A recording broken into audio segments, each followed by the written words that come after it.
Hi friends, welcome to top cine news and reviews. Dridham ಇದು recent ಆಗಿ Malayalam film ಇಂಡಸ್ಟ್ರಿಯಿಂದ ಬಂದಿರುವಂತಹ ಒಂದು cinema starring Shane Nigam. Story line ಗೆ ಬರೋದಾದ್ರೆ, ವಿಜಯ್ ತನ್ನ ಪೊಲೀಸ್ ಕರಿಯರ್ ನ ಎಸ್ಐ ಆಗಿ ಸ್ಟಾರ್ಟ್ ಮಾಡೋದಕ್ಕೆ ಒಂದು ಹೊಸ ಪೊಲೀಸ್ ಸ್ಟೇಷನ್ ಗೆ ರಿಪೋರ್ಟ್ ಮಾಡ್ಕೊಂತಾನೆ. ಅವನು ರಿಪೋರ್ಟ್ ಮಾಡ್ಕೊಂಡಿದ್ದಂತಹ ಪೊಲೀಸ್ ಸ್ಟೇಷನ್ ಲಿಮಿಟ್ಸ್ ಅಲ್ಲಿ ಯಾವುದೇ ಒಂದು ಕ್ರೈಮ್ ಸಾಮಾನ್ಯವಾಗಿ ಆಗ್ತಾ ಇರಲ್ಲ.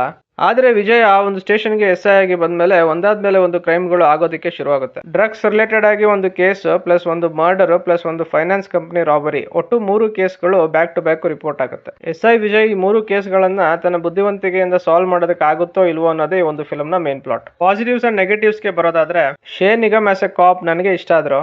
ಅವರ ಆಕ್ಟಿಂಗ್ ಫಸ್ಟ್ ಹಾಫ್ ಅಲ್ಲಿ ಡೀಸೆಂಟ್ ಆಗಿ ಬಂದಿದ್ರೆ, ಸೆಕೆಂಡ್ ಹಾಫ್ ಅಲ್ಲಿ ಅವರ ಪರ್ಫಾರ್ಮೆನ್ಸ್ ನೆಕ್ಸ್ಟ್ ಲೆವೆಲ್ ಅಂತಾನೆ ಹೇಳ್ಬೋದು. ಬಾಕಿ ಎಲ್ಲ ಸಪೋರ್ಟಿಂಗ್ ಆಕ್ಟರ್ಸ್ ಸಹ ಅವರವರ ರೋಲ್ಗೆ 100% ಜಸ್ಟಿಫಿಕೇಶನ್ ಕೊಟ್ಟಿದ್ದಾರೆ. ಡೈರೆಕ್ಷನ್ ವಿಷಯಕ್ಕೆ ಬರೋದಾದ್ರೆ, ಸ್ಟೋರಿ ರುಟೀನ್ ಇನ್ವೆಸ್ಟಿಗೇಷನ್ ಕಥೆನೆ ಮಾಡ್ಕೊಂಡಿದ್ದಾರೆ. ಸ್ಟೋರಿ ಮೇಲೆ ವರ್ಕ್ ಮಾಡಿರೋದು ನನ್ಗೆಲ್ಲೂ ಕಾಣಿಸ್ಲಿಲ್ಲ.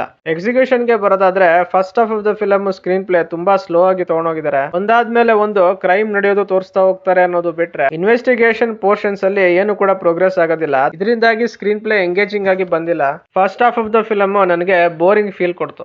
ಸೆಕೆಂಡ್ ಹಾಫ್ ಅಲ್ಲಿ ಸ್ಕ್ರೀನ್ ಪ್ಲೇ ಫಸ್ಟ್ ಹಾಫ್ ಗೆ ಕಂಪೇರ್ ಮಾಡ್ಕೊಂಡ್ರೆ ಗ್ರಿಪ್ಪಿಂಗ್ ಆಗಿ ಬಂದಿದೆ. ಇನ್ವೆಸ್ಟಿಗೇಷನ್ ಪೋರ್ಷನ್ಸ್ ಎಂಗೇಜಿಂಗ್ ಆಗಿ ಬಂದಿದೆ. ಫಿಲಮ್ ಅಲ್ಲಿ ನೆಕ್ಸ್ಟ್ ಏನಾಗುತ್ತೆ ಅಂತ ಆಡಿಯನ್ಸ್ ಗೆಸ್ ಮಾಡೋ ಲೆವೆಲ್ ಗೆ ಸಸ್ಪೆನ್ಸ್ಫುಲ್ ಆಗಿ ತಗೊಂಡೋಗಿದ್ದಾರೆ. ಫಿಲಮ್ ಎಂಡ್ ಆಗಕ್ಕೂ 30 ಮಿನಿಟ್ಸ್ ಬಿಫೋರ್ ರಿವೀಲ್ ಆಗೋ ಒಂದು ಸಸ್ಪೆನ್ಸ್, ಕ್ಲೈಮ್ಯಾಕ್ಸ್ ಅಲ್ಲಿ ಬರುವಂತಹ ಒಂದು ಫೈಟ್ ಫಿಲಮ್ ನ ಮೇಜರ್ ಹೈಲೈಟ್. ಒಬ್ಬ sincere police officer character through director police department ಅಲ್ಲಿರುವಂತಹ ಎಲ್ಲಾ ಕರಪ್ಟ್ ಪೊಲೀಸ್ ಆಫೀಸರ್ಸ್ಗೂ ಒಂದು ಖಡಕ್ ಮೆಸೇಜ್ ಕೊಟ್ಟಿದ್ದಾರೆ. ನನ್ನ ಪ್ರಕಾರ ಅದು best part of this film. ಕತೆ ಮೇಲೆ ಇನ್ನೂ ಸ್ವಲ್ಪ ವರ್ಕ್ ಮಾಡಿ first half of the screen play ಇನ್ನೂ ಬೆಟರ್ ಆಗಿ ಮಾಡಿದಿದ್ರೆ ಈ ಫಿಲಮ್ ನೆಕ್ಸ್ಟ್ ಲೆವೆಲ್ ಅಲ್ಲೇ ಬರ್ಬೋದಿತ್ತು. ಓವರ್ ಆಲ್ ಆಗಿ ನನಗೆ ಒಂದು ಫಿಲಮ್ ಸ್ಯಾಟಿಸ್ಫ್ಯಾಕ್ಷನ್ ಕೊಡ್ತು. Top cine news and reviews ಕಡೆಯಿಂದ ಈ ಫಿಲಮ್ ಗೆ ಕೊಡ್ತಾ ಇರುವಂತ ರೇಟಿಂಗ್ 3/5. ಇನ್ನು ನೀವೇನಾದ್ರೂ crime investigative thrillers filled with suspense movies ನ ಇಷ್ಟಪಡೋರಾದ್ರೆ ಈ ಫಿಲಮ್ ನ ಒಂದ್ಸಲ ಟ್ರೈ ಮಾಡಬಹುದು.